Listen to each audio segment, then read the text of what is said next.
Hi, and welcome to Season 4 of a new podcast from Northern Power Futures and United Utilities. If you're finishing school, at college or university, or thinking about starting an apprenticeship, an internship or a job, then this podcast is for you. In this season, we look at what your options are if you've just left school or college, and some of the concerns you have about how the disruption to your education might affect your future. We've been collecting your questions and then reaching out to experts and professionals to get some great advice, just for you. In this final episode, we're looking at some of the positive steps you can take to stand out from the crowd when it comes to securing a place at college, an apprenticeship, or your first job. Let's get into it. I've decided to take a year before I go to university and apply fresh next year. I'm going to retake one of my A-levels, but will have time to do something else to try and boost my CV. Any ideas? A qualification or volunteering? I'd like to work in tech. Hi, Sam Price, Head of Client Engagement for the Mawson Group. The tech industry is amazingly agile and has been one of those industries which has been very resilient to the quick changes that COVID threw amongst us when we were all required to work from home. And with that, we've seen tech startups and established tech companies offering digital internships. I think this would be a really great way to utilise your time during this year to upskill yourself, to network with the industry, but also to save that valuable cash and still remain at home. You can then complement that and find out what your strengths are, look at your university course, just really test the industry before going headfirst into it with your degree. Hi, it's Julie Newton here from United Utilities. I look after the organisational development agenda. It really is a difficult time, isn't it, for young people? And if you have set your heart on a particular course and you can't get in, I can understand truly how devastating that must be. But some advice that I heard very recently was to keep a dialogue going with your particular university because things are changing so rapidly. Universities are changing their minds, they are changing their plans to fit in with changing government advice. So my advice to you would be keep that dialogue going for your ideal course because you just never know. Don't give up until you have to give up on your dream. I wanted to go to college to do hospitality, but with the industry the way it is, I think I need a change of plan. Where is a good place to get some ideas or advice online? Sean Anstey, Trafford Council. My advice to anybody choosing a career is any sector that you go into is going to have its own challenges. It's going to have its own strengths. And so when you're researching what to do online, make sure you look at industry bodies, make sure that you go to places that give you impartial information, and make sure that you speak to your friends, family and college about what you might want to do in future. I'm concerned the North is going to be harder hit than the South in the coming years. What can I do as someone at the start of their career and based in the North?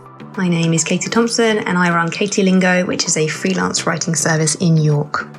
So this is a valid concern. There's always been a North-South divide, but I would personally say as someone who grew up in London, now lives in Yorkshire, there is nothing to worry about. The North is just absolutely thriving with opportunities. There are so many huge companies located here, so many agencies in Leeds, media companies in Manchester, the House of Lords is coming to York. It's just full of all the hustle and bustle of cities, and there's a lot more moving out beyond London, certainly with things like HS2 as well, just opening up those connections.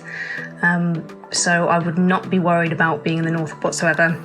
And also you need to consider that remote working is going to become a lot more popular in the next few years. Location is becoming less and less important, so a lot of people can work from home where you can start out as a freelancer.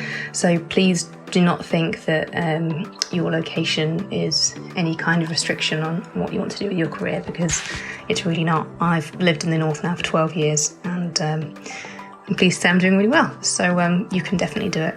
Don't panic and all the best. I'm Sophie Milliken and I'm MD at SRS Recruitment and Employability Experts. Do you know what? It wouldn't be the first time that the North has come off worse than the South. But, you know, we don't know that that's going to be the case, and there will always be opportunities in every part of the country if you look for them. So don't be put off thinking that if you're based in the North that you're at a disadvantage. One thing that you could consider is actually a temporary move down to the South, because actually if you are flexible and mobile in terms of where you can be based, it might be that it's a good time to try something out in a different part of the country before you have to sort of settle down and have responsibilities and things. So what I would say is just be open-minded about where you're based and look for where the opportunities are. But yeah, don't be too harsh on the North. You know, we've got so much to offer and not everything is happening in the South. I'm really lucky that I can stay living at home and plan to take my A-levels next spring. But how on earth can I get any work experience as firms are all working remotely? My name is David Easton and I am a media lecturer at Burnley College. I think if you want work experience and you're thinking that because companies are working virtually you can't still gain that experience, I think you should join them in their virtual working environment. Try and be a part of the meetings that they're in, try and talk to people that work there virtually, see if you can do some work for them. And you can still communicate with the staff that work there. They're all in the same boat as you, and if you are able to work in that environment, they're going to love you when you can actually get into the office and prove even more what you can do. Alison Fisher, Chief People Officer for Cox Automotive. Now, don't worry about work experience and the fact that we are all working remotely. That doesn't mean that you can't do your work experience remotely as well. Over the last 4 or 5 months, some of us have got really good at working remotely. We've actually been more productive than we've ever been. We've adapted to new ways of working. We've had increased flexibility. So there's a huge amount of benefits that will not stop you from getting the work experience that you want to have. So don't think that that won't be available. It's just going to be different, because we're all going to continue to work in a very different way over the coming weeks, months, and dare I say it, years. So you just got to have that really open mindset and be prepared to do your work experience in a virtual way, just as learning will be done virtually. But that doesn't mean that the experience won't be a really valuable one. And I wish you all the very best. Good luck. I'd planned to do loads of work experience over summer before college. Now college is probably going to be virtual, at least to start with, and I've got no work experience done.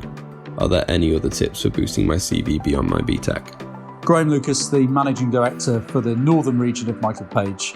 I think you've asked a great question that a lot of people are battling with at the minute. I think the good news is most of the businesses that we're talking to are now back at work. And most of the others are certainly going to be back in a work setting September onwards. So I think there'll be more work experience opportunities around in the next 5 months than there probably has been in the last 5 months. So I think that's point number one.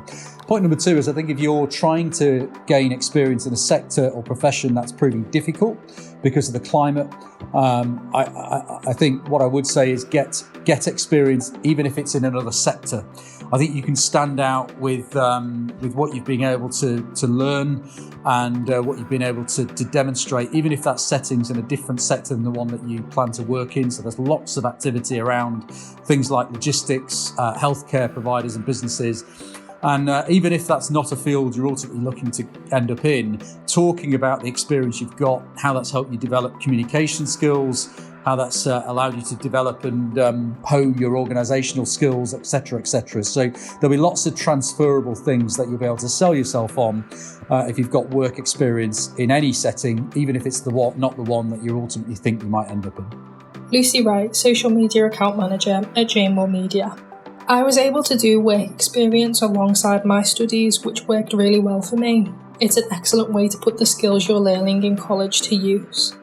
I think it's also a good idea to search for any volunteering opportunities in the industry you want to pursue, and you might find something that you can work around your college studies.